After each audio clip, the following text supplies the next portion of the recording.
پھیلائے اور برائی دیکھے تو اس کو روکے، اور برائی دیکھ کر کے خاموش رہنے والے کا وہی انجام ہے جو برائی کرنے والے کا انجام۔ جب یہ دونوں چیزیں انسان کے اندر موجود ہیں تو انسان کبھی نیکیوں میں غالب آ جاتا ہے اور کبھی برائیوں میں غالب آ جاتا ہے۔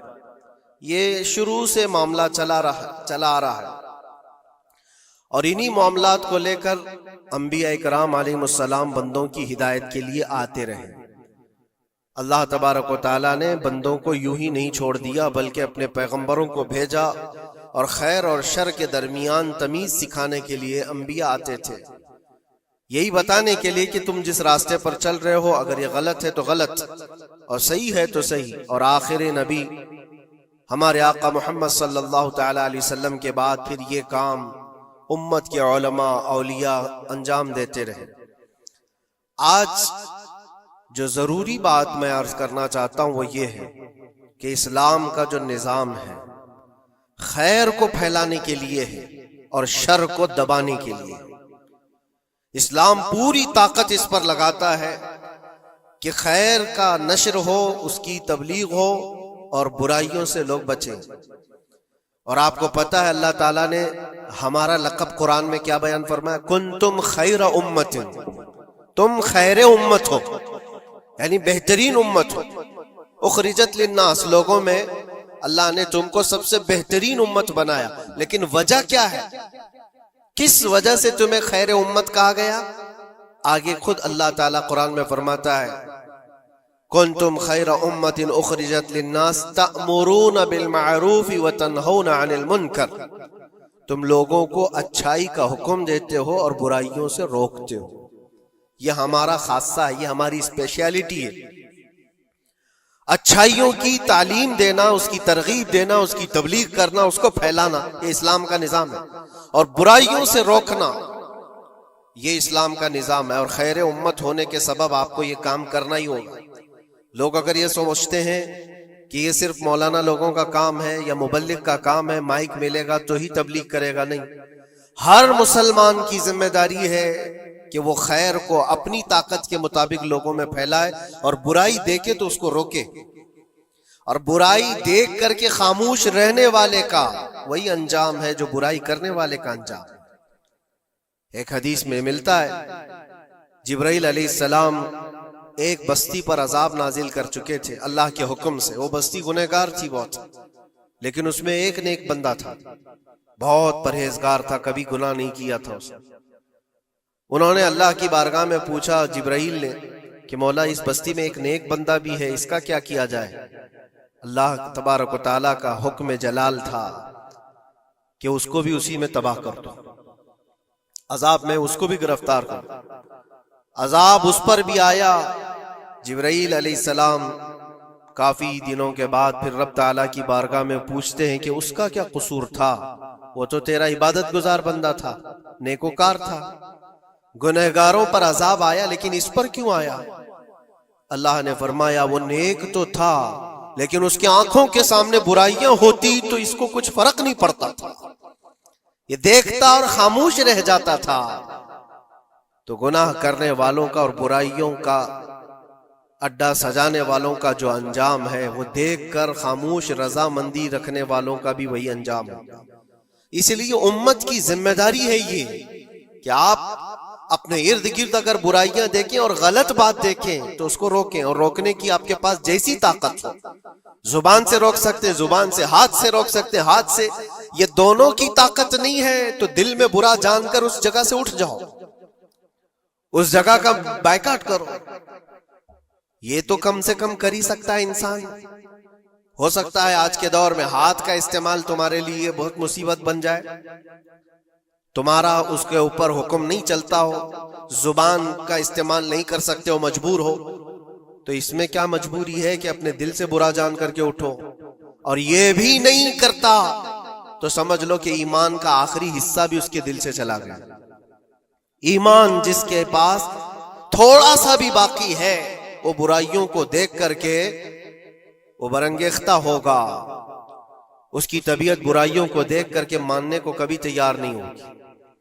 اس لیے خیر امت کا جو سٹیٹس ہے اس کو مینٹین کرنا ضروری ہے.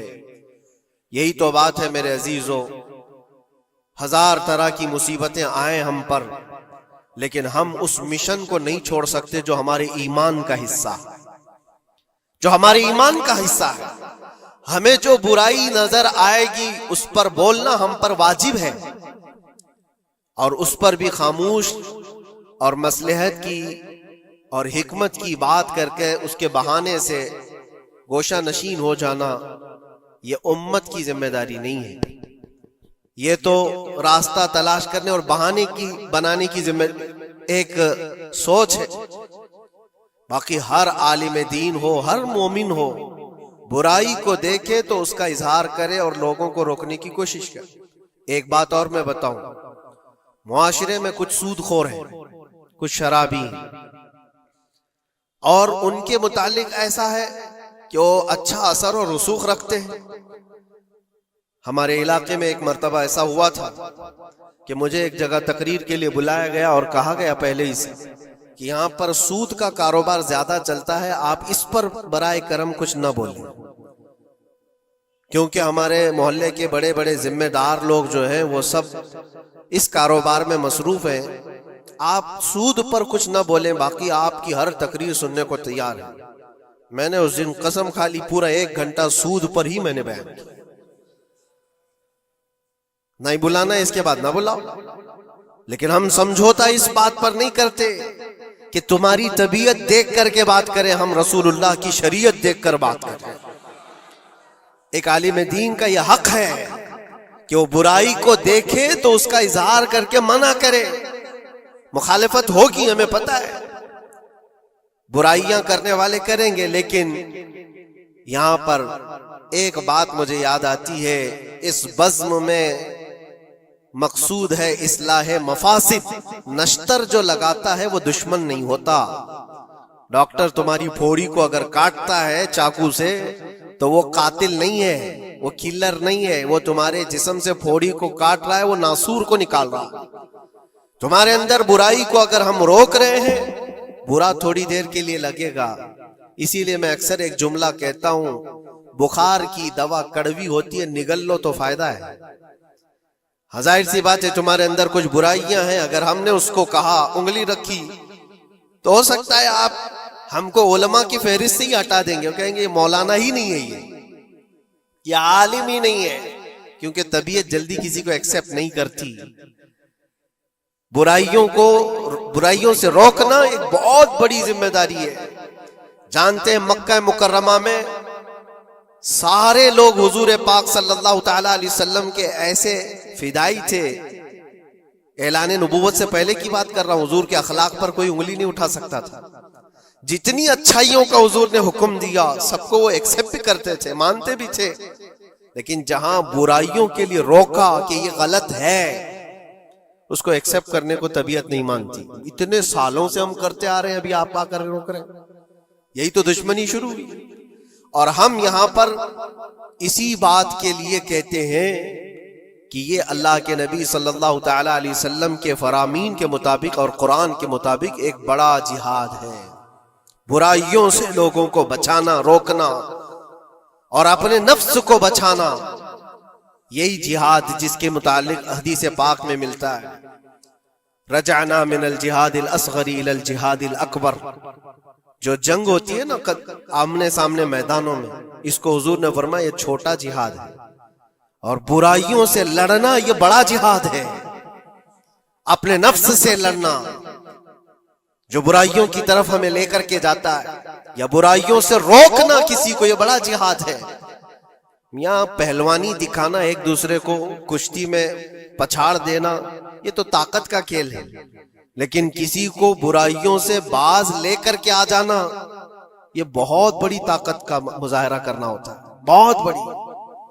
اگر تمہاری زبان سے کوئی بچ گیا برائیوں سے تو سمجھ لو کہ تم نے اس کے ساتھ ایک بہت بڑا کار خیر کیا ہے. اللہ کے نبی صلی اللہ علیہ وسلم فرماتے ہیں حضرت علی سے، یا علی لَأَن يَهْدِيَ اللَّهُ بِكَ رَجُلًا خَيْرٌ لَكَ مِنَ الدُّنْيَا وَمَا فِيهَا. اے علی، تمہارے ذریعے سے اگر ایک آدمی بھی سیدھے راستے پر آیا تو پوری دنیا کمانے سے بہتر ہے، تمہارے پوری دنیا سے بہتر ہے۔ ایک آدمی اگر سیدھے راستے پر آ گیا تو اسلام کا پورا نظام یہ ہے، خیر کی طرف لوگوں کو بلانا اور شر سے لوگوں کو روکنا۔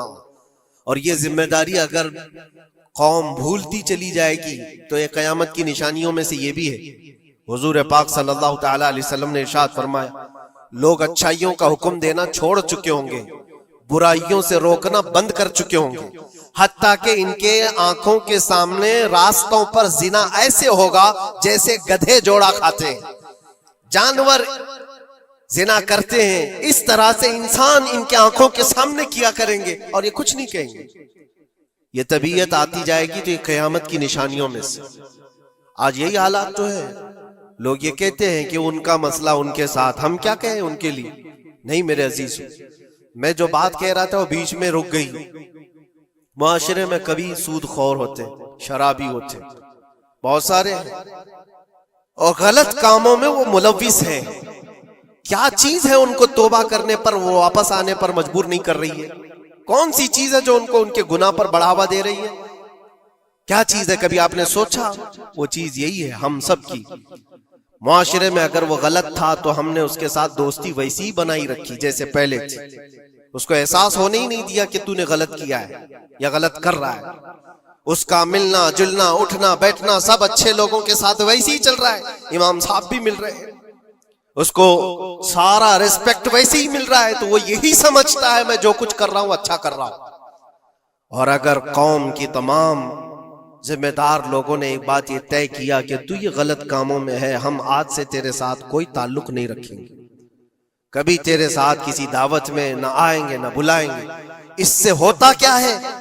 لوگوں کو ایسا لگتا ہے کہ ہم بائیکاٹ کا کوئی مشن چلا رہے، نہیں، اس سے اس کو احساس ہوتا ہے کہ میں مجلس میں بیٹھنے کے لائق نہیں ہوں، میں توبہ کر لوں تاکہ بیٹھنے کے لائق بن سکوں، ان برائیوں سے باز آ جاؤں۔ اور تمہارے ملن جلن کی وجہ سے یہ سارے آج لوگ پہلے چھپ کر کے کرتے تھے، آج اوپنلی یہ سارے کام کرنے لگے۔ لوگ جو ہے پہلے ڈرتے تھے کہ قوم میں لوگوں کو پتہ چل جائے میرا دھندا کیا ہے تو پتہ نہیں میرے ساتھ لوگ کیسا سلوک کریں گے۔ آج وہ نڈر ہے، شیر ہے، کچھ نہیں ہوتا۔ آج لوگ جس کے پاس پیسہ زیادہ ہے اس کی عزت کرتے ہیں، اس کے ساتھ سانٹ گانٹ ویسی ہوتی ہے، سب اچھے لوگ بھی اس کے یہاں آتے ہیں جاتے ہیں، سب ہوتا ہے۔ عزیزان گرامی وقار، برائیوں سے روکنے کا نظام جو ہمارا ختم ہوتا جا رہا ہے، یہ قیامت کی بڑی نشانیوں میں سے۔ آج آپ کی اور ہماری ذمہ داری اتنی تو ہے کہ ان محفلوں سے اپنے آپ کو دور کر لو جہاں یہ سارے کام ہو رہے ہیں۔ غلط جو بھی ہے اس کو تمہارا دماغ خود ہی پہچانتا ہے غلط کیا ہے۔ اللہ تعالیٰ نے اتنی ہدایت ہر بندے کو عطا کی، ہر بندے کو۔ اللہ نے قرآن میں فرمایا الم نجعل له عینین ولسانا وشفتین وہدیناہ النجدین، ہم نے دو چیزیں ایسی نہیں دی ہیں تمہیں جو خیر اور شر کو پہچانتی ہیں۔ ہر انسان، آپ کو کسی نے بتایا نہیں کہ آگ گرم ہوتی ہے، بچپن سے بتایا نہیں جاتا ہے، انسان اپنی خود تجربات سے یا دیکھ دیکھ کر کے سمجھتا ہے، وہ آگ میں ہاتھ ڈالتا نہیں ہے۔ کیا اس کی کوئی ٹریننگ دی گئی ہے بچپن سے کہ آگ میں ہاتھ ڈالنا نہیں چاہیے؟ تمہاری طبیعت نے خود ہی فیصلہ کیا ہے کہ یہ جلاتی ہے چیز، یہ گرم ہے، یہ نقصان دہ ہے۔ تو یہ ہدایت اللہ نے ہر بندے کو عطا کی ہے۔ کیا آپ نے اپنے بچوں کو یا آپ کو کسی نے بچپن سے سکھایا ہے کہ جو گندگی ہے، جو غلاظت ہے، پخانا ہو، گوبر ہو، یہ نہیں کھایا جاتا؟ یہ چیزیں سکھائی نہیں جاتی، انسان کی طبیعت میں ہے کہ اس کو ایکسپٹ نہیں کرتی طبیعت، دماغ خود ہی کہتا ہے یہ گندی ہے، یہ بری ہے۔ تو اتنی ہدایت تو اللہ کی طرف سے ہے خیر اور شر کو پہچاننے کی، اور کچھ ایسی باریکیاں ہیں جس کو علماء بیان کرتے ہیں یہ برا ہے اور یہ اچھا ہے۔ عزیزان گرامی وقار، آج امت کی یہ بہت بڑی ذمہ داری ہے جس کو فراموش کیا جا رہا ہے۔ اس ذمہ داری کو ایسا نہیں ہے کہ صرف علماء نبھائیں گے، عوام الناس کو بھی اس ذمہ داری پر آنا چاہیے۔ آواز ہر برائی کے خلاف اٹھاؤ، اور یہاں تک کہ اس پر اگر تمہاری موت بھی آتی ہے تو وہ شہادت کی موت ہے، وہ شہادت کی موت ہے۔ برائیوں سے روکتے ہوئے اگر کوئی قتل ہو گیا یا اگر کوئی دنیا سے انتقال کر گیا تو اس کی موت کو شہادت کی موت قرار دیا گیا ہے۔ یہاں تک کہ ایک حدیث میں یہ بھی ملتا ہے کہ کوئی بندہ حضور پاک صلی اللہ تعالی علیہ وسلم کے بتائے ہوئے تعلیمات کو لوگوں تک پہنچانے کا سفر کر رہا تھا، لوگوں کو اچھائیوں کا حکم دینے کا سفر کر رہا تھا، برائیوں سے روکنے کا سفر کر رہا تھا، اس دوران اس کا انتقال ہو گیا تو حضور فرماتے ہیں اس کا درجہ نبیوں اور شہیدوں کے بیچ میں ہوگا قیامت کے دن، اس کو درمیانی حصے میں رکھا جائے گا نبیوں اور شہیدوں کے بیچ میں، کیونکہ ایک بہت بڑی ذمہ داری اٹھا کر چل رہا ہے وہ، بہت بڑی ذمہ داری۔ اب یہ ضروری نہیں آج مجھے یہ مائک ملا یا کوئی بہت بڑا پلیٹ فارم ملا جو مجھے لوگ سن رہے ہیں، ہماری ذمہ داری بڑی ہے۔ آپ کو آپ کے گھر کے بچے سن رہے ہیں، آپ کسی جگہ پر مینیجر ہیں تو آپ کے ماتحت رہنے والے جو کام کرنے والے ہیں وہ آپ کو سن رہے ہیں۔ کلکم مسئول عن رعیتہ، یہ حدیث پاک میں تم میں سے ہر کوئی ذمہ دار ہے اپنے ماتحت رہنے والوں کا، تو ان کو روکنا تمہاری ذمہ داری ہے۔ اگر پوری دنیا کو نہیں روک سکتے، پورے محلے کو نہیں روک سکتے، اپنے ماتحت رہنے والوں کو تو روک سکتے ہو، اپنی اولاد کو، اپنے آس پاس والوں کو جو تمہاری بات ایکسپٹ کر سکتے ہیں ان کو تو روکو، ان کو برائیوں سے روکنا ہی تمہاری ذمہ داری ہے۔ معاشرے کا نظام جو آج ڈس بیلنس ہے اس کی ایک بڑی وجہ یہ ہے کہ ہم نے اس ذمہ داری کو چھوڑ دیا ہے۔ ہوتا کیا ہے میں آپ کو بتاؤں، کچھ گھروں سے ہمیں یہ شکایت ملی، بچے ایسے ہو گئے ویسے ہو گئے، ماں کو الٹا کہہ رہے ہیں، باپ کو گالیاں دے رہے ہیں، آج یہ اپنی مرضی کی چلا رہے ہیں، فلاں ہیں وہ ہے۔ کب تمہیں یہ ہوش آ رہا ہے؟ جب وہ 20-25 سال کے ہو گئے، 20-25 سال سے تم صرف اور صرف ان کو واچ کرتے رہے، دیکھتے رہے، اور جب بگاڑ آ گئی تب آپ کو خیال آیا کہ یہ بگڑے ہوئے ہیں۔ ایسا ہے میرے عزیزو، آپ نے اپنی ذمہ داری کا احساس کرنا ہے اس وقت سے جب بچہ ہوش کے آنکھ کھول رہا ہے، اور ہر زمانے میں اس کے ساتھ آپ اچھائی کا حکم دینا اور برائی سے روکنا، یہ انتظام کرتے رہو۔ یہ مت سوچو میرا بچہ بہت اچھا ہے، کبھی آنکھ اٹھا کر کے نہیں دیکھتا کسی، تو اچھا ہے لیکن اس کو اچھے کو بھی نصیحت کی ضرورت ہے، انسان کی طبیعت ہے۔ میں آپ کو بتاؤں اس کائنات میں سب سے اچھے لوگ کون تھے؟ سب سے اچھے وہ رسول اللہ کے صحابہ، ان سے اچھے کوئی ہے؟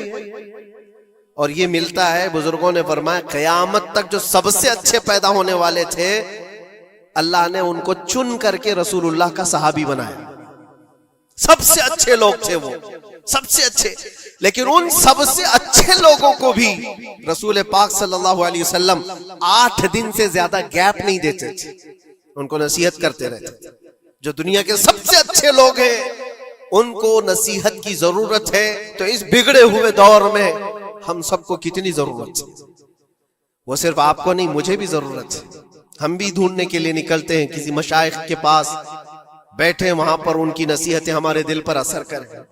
عزیزان گرامی وقار، اس ذمہ داری سے آپ کبھی اپنے آپ کو سبکدوش مت کرنا، 8 دن کے لیے بھی نہیں، اپنے ماتحت جو ہے کوئی نہ کوئی چیزیں ان کو اچھائیوں کا حکم دیتے رہے۔ اس کا اثر یہ ہوگا کہ اللہ کی بارگاہ میں کل آپ کی پکڑ نہیں ہوگی، آپ نے اپنی ذمہ داری پوری کی۔